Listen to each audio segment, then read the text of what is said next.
सभी दोस्तों को मेरा राम राम।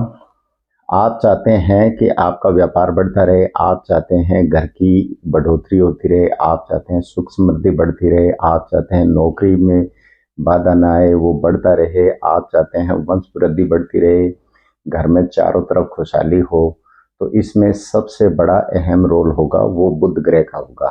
क्यों? क्योंकि बुध को बढ़ोतरी का कारक माना गया है। जैसे बेटी है पैदा होती है वो बुध है, उसको बुध माना गया है। फिर वो बड़ी होती है, वो किसी दूसरे का घर बसाती है, वहां वंश वृद्धि होती है। तो इस तरीके से हम कह सकते हैं कि बुध ग्रह जो है वो उससे लगभग कुंडली जो है संचालित होती है। क्योंकि अगर हम बर्तन देखते हैं तो कहीं ना कहीं बुध का आकार होता है, गोल है, धरती गोल है, बुध है, उसमें भी बुध का समावेश है, आकाश है उसमें भी बुध का समावेश है। यानी बुध के बिना कुछ भी शुद्ध नहीं। तो इसीलिए लाल किताब ने बुध के ऊपर सबसे ज्यादा जोर दिया है। लाल किताब का ये मानना है कि अगर इंसान, क्योंकि नसें जो होती हैं शरीर की वो बुध होती हैं, वो डेवलप होगी तो आगे इंसान शरीर को बढ़ा पाएगा।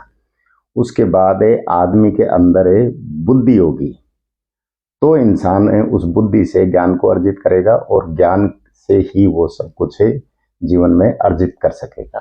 तो इसलिए जितने भी नशे हैं वो बुध हैं, बुद्धि है वो बुध है। और बुध किसको इशारा देता है? राहु को। इसलिए लाल किताब ये भी कहती है कि कुंडली में जैसा बुध होगा वैसा राहु होगा। क्यों? क्योंकि बुध जो है वो राहु को अपना इंडिकेटर देता है, उसके अनुसार बुद्धि के अनुसार जैसी इंसान की बुद्धि होगी विचार भी उसके वैसे ही होंगे, ऐसा भी कहा गया है। तो जैसा बुध होगा वैसा राहु होगा, राहु विचार है। तो बुध को ठीक रखना सबसे ज्यादा जरूरी बताया गया है। अब बुध को ठीक रखने के लिए क्या करना चाहिए? वैसे तो बुध के बहुत से उपाय हैं, जैसे कन्याओं की सेवा करना, हिंजड़ों को हरे कपड़े हरी चूड़ियां ये दान करना, और हरे फल दान करना, पालक की सब्जी गाय को खिलाना। क्योंकि वो गाय जो होती है वो शुक्र होती है, पालक होती है वो बुध को रिप्रेजेंट करती है। जैसे वो शुक्र से मिलता है तो बुध और शुक्र का लक्ष्मी नारायण योग बनता है जो श्रेष्ठ माना गया है। लेकिन दो तुलसी के पौधे, तुलसी जो होती है वो बुध को ही रिप्रेजेंट करती है, तो दो तुलसी के पौधे बुधवार के दिन आप मंदिर में लगा के आए और उनमें अगर पास में हो आपके नजदीक में तो उनमें आप पानी देते रहें जाके। और अगर पास में नहीं है तो वहाँ पंडित पुजारी जो बैठते हैं उनको बोल दें 100-200 रुपये 500 रुपये उनको दे के कि भाई इन पौधों की आप सेवा करते रहें। अब यहाँ आपका बुध जो है दूसरे घर में कायम हो गया और दूसरे घर में बुध राजयोग कारक बन जाता है।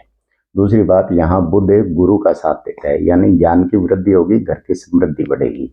और दूसरी बात है कि पितृ ऋण जो है वो भी आपका शांत होता है अगर आप बुध को ठीक करते हैं।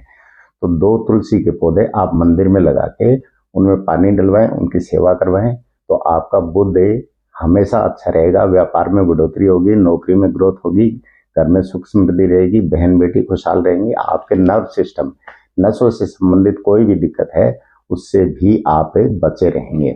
तो अगर आप ऐसा करते हैं तो आपको भी लाभ मिलेगा। नमस्कार, धन्यवाद।